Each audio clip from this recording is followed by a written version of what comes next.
446 میں آ کر شیعوں کی حکومت کو ختم کیا طغرل بیگ سلجوکی نے۔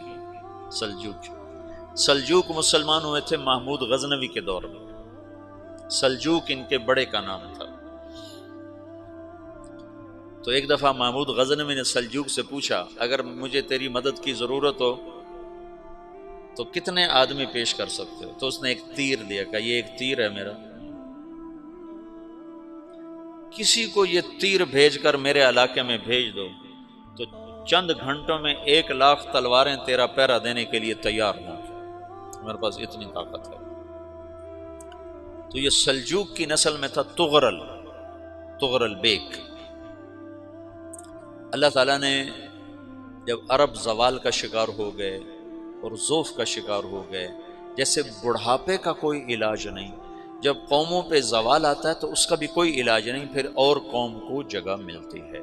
جیسے بڑھاپا ایک فرد پہ آتا ہے، ایسے بڑھاپا قوم پہ آتا ہے۔ قوم کا بڑھاپا جوانی میں نہیں لوٹ سکتا، جیسے فرد کا بڑھاپا جوانی کی طرف نہیں لوٹ سکتا، قوم کا بڑھاپا جوانی کی طرف نہیں لوٹ سکتا، کوئی علاج نہیں، نئی نسل کا آنا ہی علاج ہے۔ تو عرب دھل چکے تھے، 600 سال بہت ہوتے ہیں حکومت کو، اپنی صفات گم کر چکے تھے، اب نئے خون کی ضرورت تھی۔ طغرل بیگ پہلا شخص تھا جس نے آ کر اہل سنت والجماعت کو استحکام بخشا، شیعوں کی حکومت کو ختم کیا، بغداد سے، شام سے، ان سارے علاقوں سے۔ صلاح الدین ایوبی نے اسماعیلی شیعہ کی حکومت کو ختم کیا، مصر۔ العاضد ان کا آخری خلیفہ تھا۔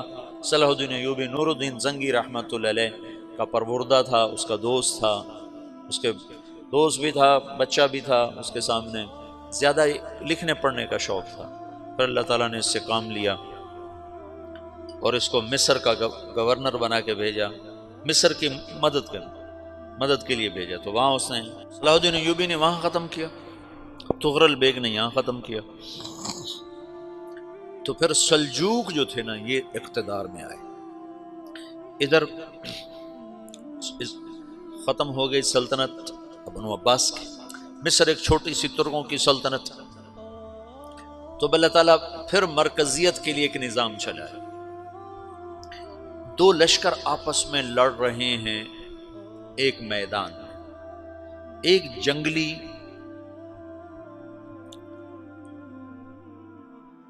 بدوؤں کا قافلہ، جنگل کے لوگ اپنے قبیلے کو لے کر، ایک جنگلی قبیلہ اپنے سردار کے ساتھ نقل مکانی کر رہا ہے ایک جگہ سے دوسری جگہ۔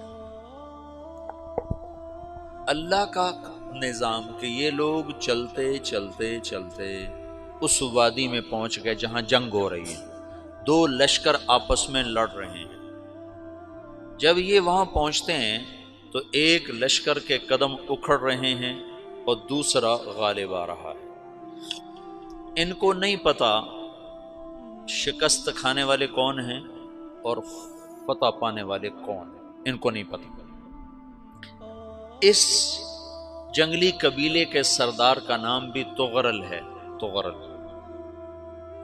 تو یہ سردار کہتا ہے جو شکست کھا رہے ہیں ان کی مدد کرو، کچھ پتہ نہیں کون ہے، کہتا جو شکست کھا رہے ہیں ان کی مدد کرو۔ تو 400 وحشی جنگلیوں نے فاتح لشکر کے پیچھے حملہ کر دیا۔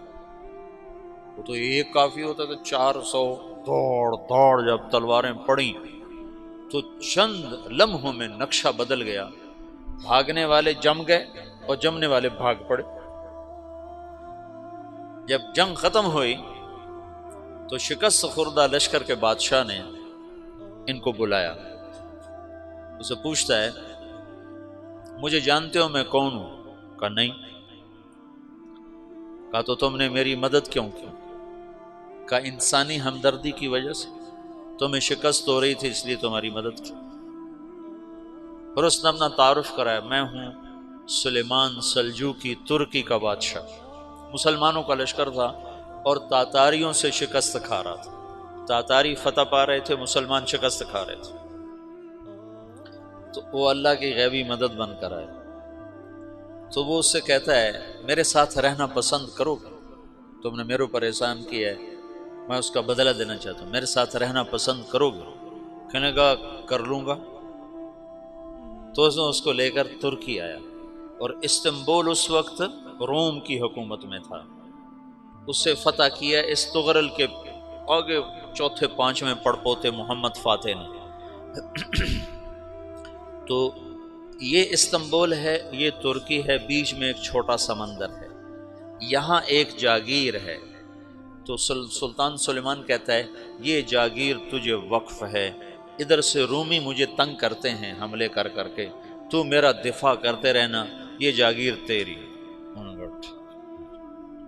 یہ اس جاگیر پہ اس نے اپنے قافلے کو آباد کر دیا، اپنے قبیلے کو، اور ایک چھوٹی سی حکومت بنا لی، جو ایک صوبہ سمجھو، سلمان سلجوقی کا وہ ایک چھوٹا سا صوبہ ہے۔ وہاں جب یہ رہ پڑا تو پھر یہ ایک شیخ کے بیت ہوتا ہے، وہاں شیخ طریقت ہے، ان کے یہ بیت ہونے جاتا ہے، وہ اس کو رات اپنے پاس ٹھہراتا ہے، تو ایک کمرے میں ان کو ان کا خادم ٹھہراتا ہے۔ یہ جب کمرے میں جاتا ہے تو سامنے دیوار میں تاکچے پر قرآن پڑا ہوا ہے، تو یہ تغرل بیگ کہتا ہے یہ کیا ہے، یہ کیا ہے؟ تو وہ خادم کہتا ہے یہ کتاب اللہ ہے، قرآن ہے۔ اچھا، وہ اس کو وہاں چھوڑ کے باہر چلا جاتا ہے۔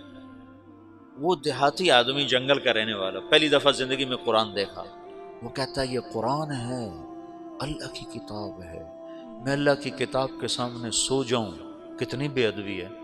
تو اس نے ایسے قرآن اٹھایا اور سر پہ رکھ لیا اور کھڑا ہو گیا، ساری رات قرآن سر پہ رکھ کے کھڑا رہا۔ رات کے پچھلے پہر اس کو خواب آیا، کھڑے کھڑے اس نے دیکھا کہ اس کی پشت سے ایک چاند نکلا اور شیخ کی بیٹی کے سینے میں جا کے اتر گیا۔ پھر اس لڑکی کے سینے سے ایک درخت نکلا جو پھیلتے پھیلتے پھیلتے 3 بر اعظم پہ چھا گیا، افریقہ پر، یورپ پر، ایشیا پر۔ پھر اس کی آنکھ کھل گئی، وہ کھڑا ہوا ہے، تو اس نے صبح یہ خواب اپنے شیخ کو سنایا، تو انہوں نے اپنی بیٹی اس کے نکاح میں دے دی۔ اس بیٹی سے ایک بچہ پیدا ہوا، تغرل بیگ نے اس کا نام رکھا عثمان، عثمانی ترک نام سنا ہوا، جو میں نے کل بتایا تھا کہ 1924 میں وہ خلافت ختم ہوئی، تو ایک بیٹا پیدا ہوا عثمان۔ عثمان نے پھر ایک نئی اسلامی حکومت کی بنیاد رکھی جو 1924 تک چلتی رہی، کوئی 800 سال یہ حکومت چلی۔ تو حکومت کا شیرازہ بکھرا لیکن پھر جڑ جاتا تھا، اور وہ قرن اول والا جوڑ کبھی نہ پیدا ہوا، ٹکڑے بن گئے۔ ان ٹکڑوں میں اللہ لوگ پیدا کرتا رہا جو دعوت دیتے رہے، دعوت زندہ رہی۔ جو تربیت کا نظام تصوف کے ساتھ تھا اب وہ تبلیغ کے ساتھ۔